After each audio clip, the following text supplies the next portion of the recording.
It is Wednesday, the 23rd of October, 2024. My name is Pigeon Rose, and this is my song of the day.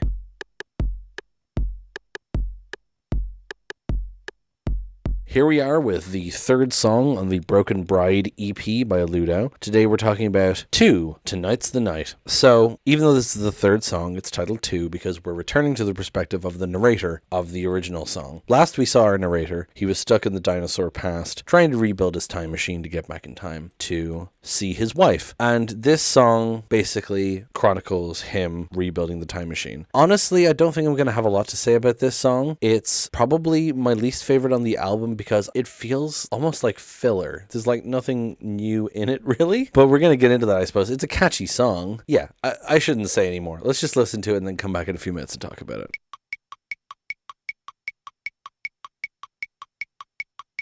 So there it is, shortest song on the album, clocking in just under 3 minutes. And it's one I always forget about. Like I said, it feels like filler. And it's not like there's nothing good in it. It's a catchy song, and it's got a bit of backstory, but it feels so forgettable to me. Anyway, we're going to talk about it. So, the first verse is, "Oh baby, baby, how I lost my mind. Time is quite the killer when you're left behind. The airbag held you till the engine slept. At home your pillow cooled while the willows wept." So it's quite stark imagery here. You know, he's saying that after she died, he lost his mind. Time is quite the killer when you're left behind. I mean, being a time traveler, that's kind of an ironic thing to say about time. But yeah, the airbag held you till the engine slept is... oh, that hurts. At home, your pillow cooled while the willows wept. So it's like, you should have been at home on your pillow, and I should have held you, but instead the airbag held you till the engine slept. You should have been sleeping, you know? Just really stark, sad imagery. And the chorus, "They come and go, love, but they're all the same. Even big, bad boys get scared at night. It keeps them safe. I'm gonna throw this rock down. Tonight's the night. I'm gonna go out, fire it up, honey, gonna turn back time." So they come and go. It could be referring to the dinosaurs who are outside. It could also refer to his memories. He's like saying these things kind of come and go in his consciousness, you know what I mean? But even big bad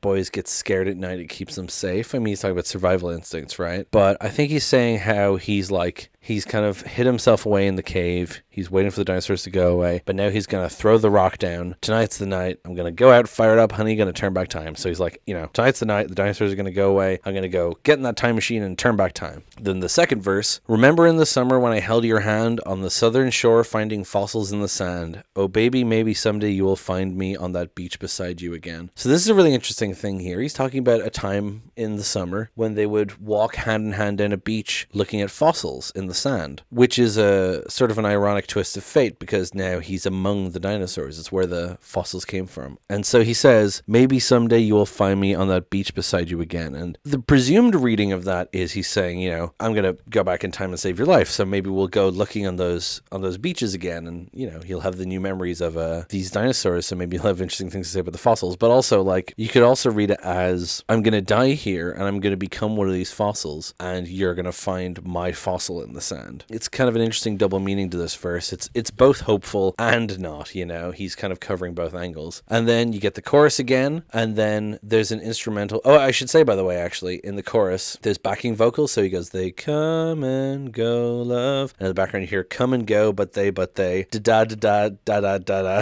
This is how it's written in Genius. "At home, baby, gonna throw it down, let it roll. Tonight, I'm gonna lose him when I, here we go." You know, there's all these different backing vocals going on to add little layers in. And then there's an instrumental break where it's like, ooh, ooh, ooh. It's great. I love the little it sounds, I don't know, it's just like a really fun bop of a pop song, you know, pop rock song, despite what it's about. But I mean, it shows his enthusiasm, you know, "Gonna go out, fire it up, honey." Like he's singing about time travel to save someone's life as if it's like about, you know, running after the person you love at the airport or something. So then we get the chorus again, but this time it ends with, "Gonna turn back time, I'm gonna save your life." And that's his goal here, isn't it? There's not really much else to say about this one. Yeah. I feel bad labeling it filler, although I do really find the fossil thing interesting. The fossils on the beach exchange is a really interesting addition to the kind of backstory and the lore and the irony and everything. This is also like maybe the only one that doesn't have any biblical imagery in it now that I'm thinking about it.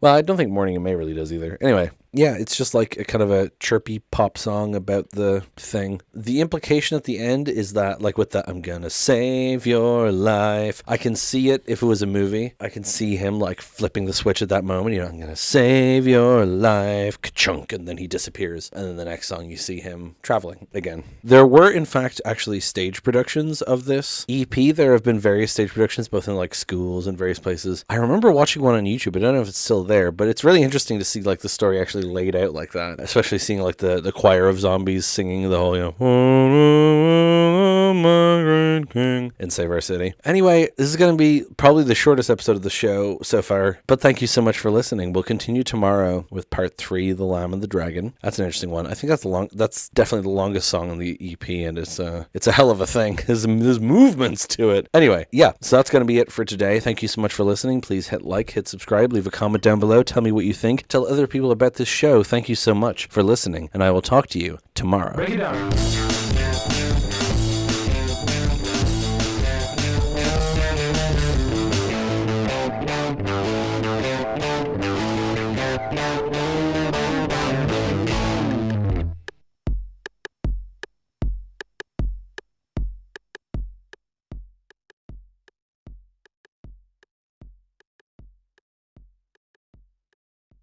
Oh, word? That's just like the dinosaurs. Is that the second time I've referenced that in this discussion of this EP?